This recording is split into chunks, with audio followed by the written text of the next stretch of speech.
Hola a todos, bienvenidos nuevamente. En esta lección vamos a ver para qué sirve la anotación Request Mapping en un controlador. Esta anotación puede ir a nivel de un método o a nivel de toda la clase. En esta lección vamos a ver la funcionalidad que tiene cuando agregamos esta anotación a nivel de un método.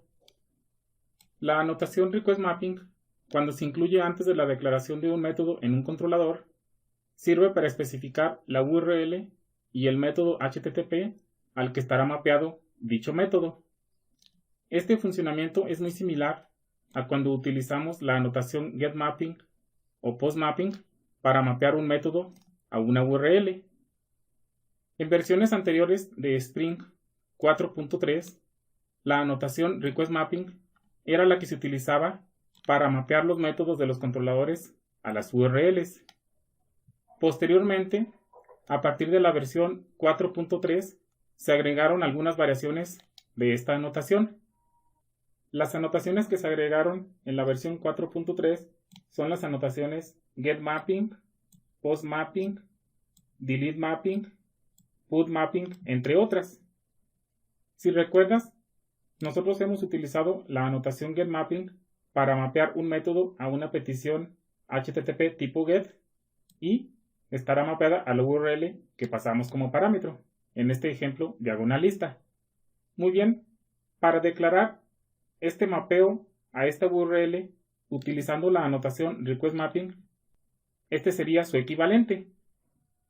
Se agrega la anotación requestMapping, enseguida en el parámetro value especificamos la URL, en este caso diagonal lista, y pasamos otro parámetro llamado method. En este parámetro se especifica el método HTTP al que estará mapeado dicho método. Entonces, en resumen, en un controlador podemos mapear un método a la URL diagonal lista con la anotación getMapping o con la anotación requestMapping.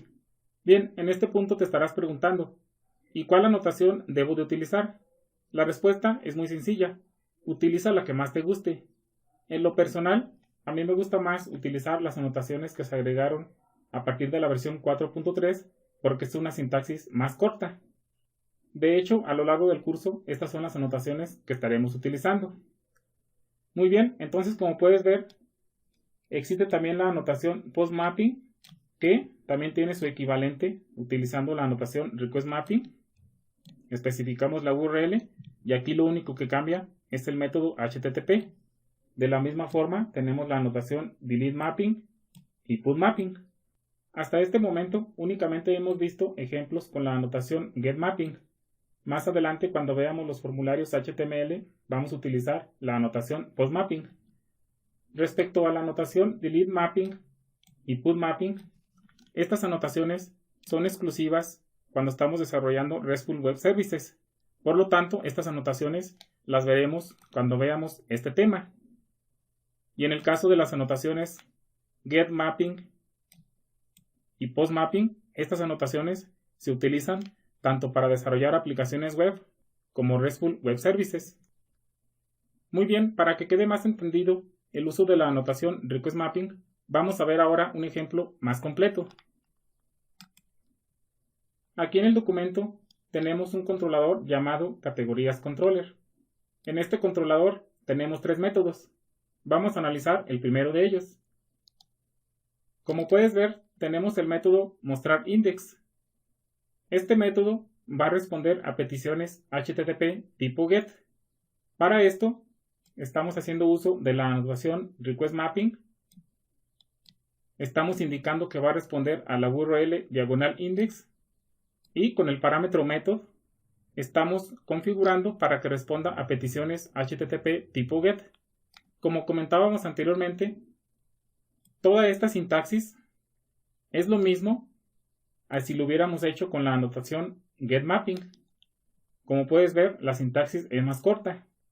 Y de la misma forma, tenemos el método crear, que está mapeado a la URL diagonal create y responde a peticiones HTTP tipo GET.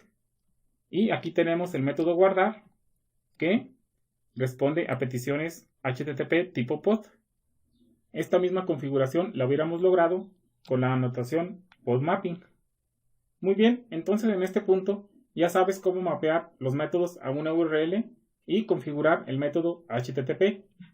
Bien, vamos a dejar hasta aquí esta lección. Nos vemos en la siguiente.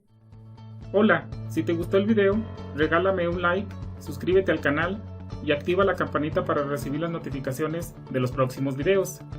Además, si estás interesado, en la descripción del video te dejo un cupón de descuento para adquirir el curso completo, en donde aprenderás conceptos avanzados como conexiones a bases de datos y String Security.